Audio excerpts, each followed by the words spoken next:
With the rear seat removed, we're going to work on removing the front seat, and that's by removing this one bolt here. To do it, you're going to need a 5mm hex.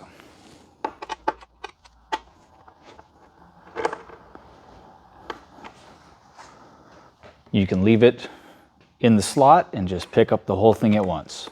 And lift up the back, and then slide out the front. With the battery tenders, trickle chargers, there's a couple different types of attachments.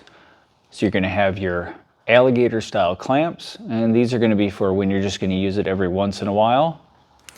But if you want to make it a permanent thing and make it really convenient, you're going to want the connector that has these ring terminals, and it'll be a permanent mount.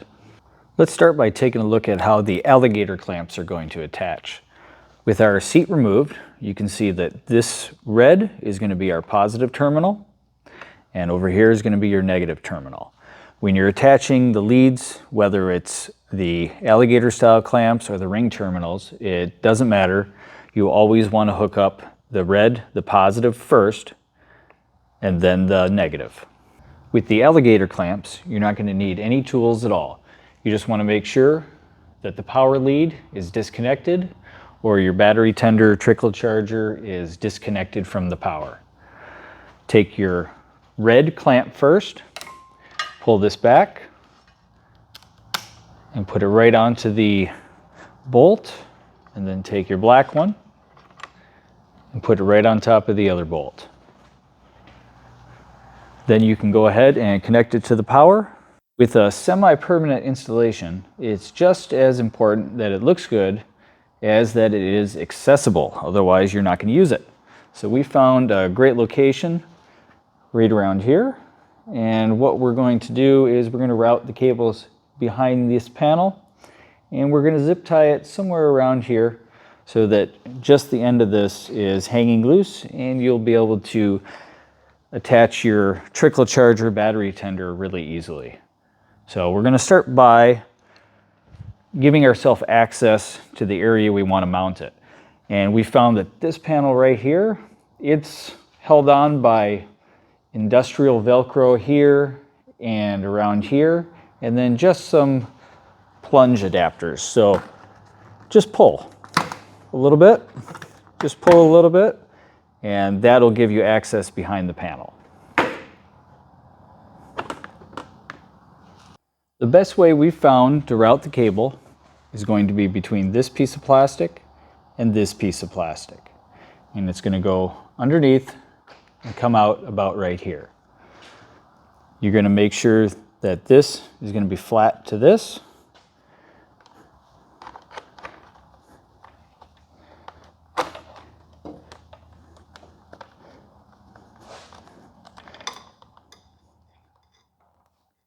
And then you're going to push the cable in, and you're going to push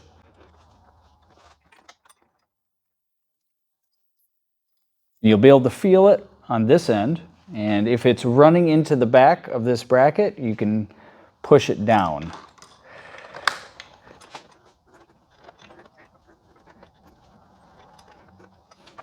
Don't take a screwdriver and start pushing it in through here, because there are wires there and you don't want to damage anything. So you can see that it's starting to come out right here. You can push with the wire and kind of press this down to give it a little bit more room. We're almost through.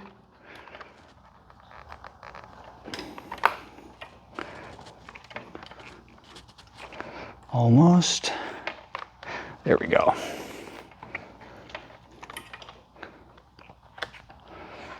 Now we're going to give ourselves a little slack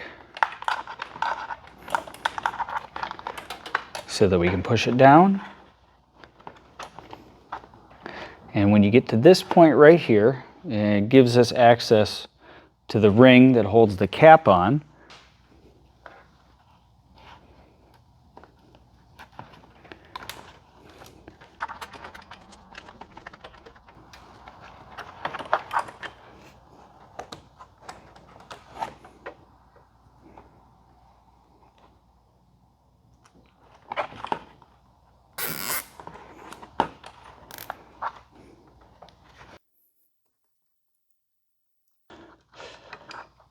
clip the end, and now you'll be able to access this lead whenever you need it.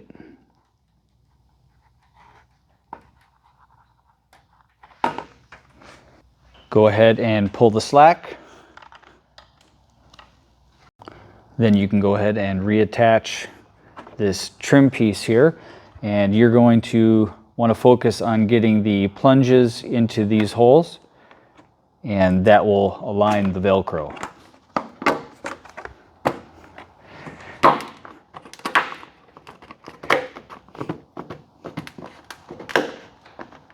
And then just push on the plastic, and that will put the Velcro back together. Now we're going to be attaching the ring terminals to the battery, and it's important at this point to think about the wire routing and to make sure that the fuse is going to be accessible and in a spot where there is a cavity to hold it, so that the things like the seat are going to fit nicely and it's not going to compress or damage any of the other wiring or items that are under the seat. So we're going to kind of move things to where we're going to want them. Grab your Phillips screwdriver and turning counterclockwise and pressing down at the same time so that you don't strip the bolt. You're going to turn it. And we're going to be holding on to the plastic, which is obviously non-conductive. We're going to use that to pull that up. You can then, with the ring terminal, put the bolt through the ring terminal,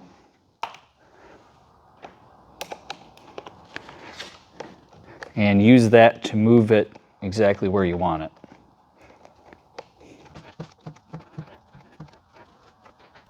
Okay. And now we're going to do the negative, the black, using the same method.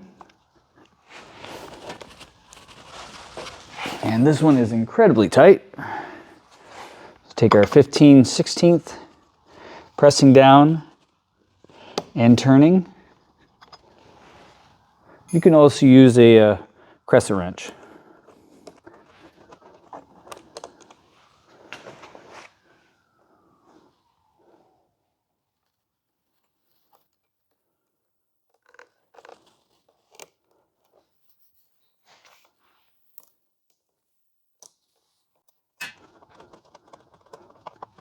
And now that those are tight,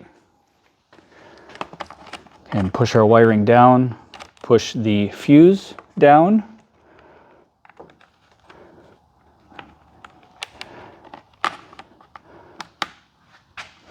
On the bottom of your seat, you have these 2 points, and these slide underneath these 2 rings. And that's going to be something you need to consider when you're putting your seat back on.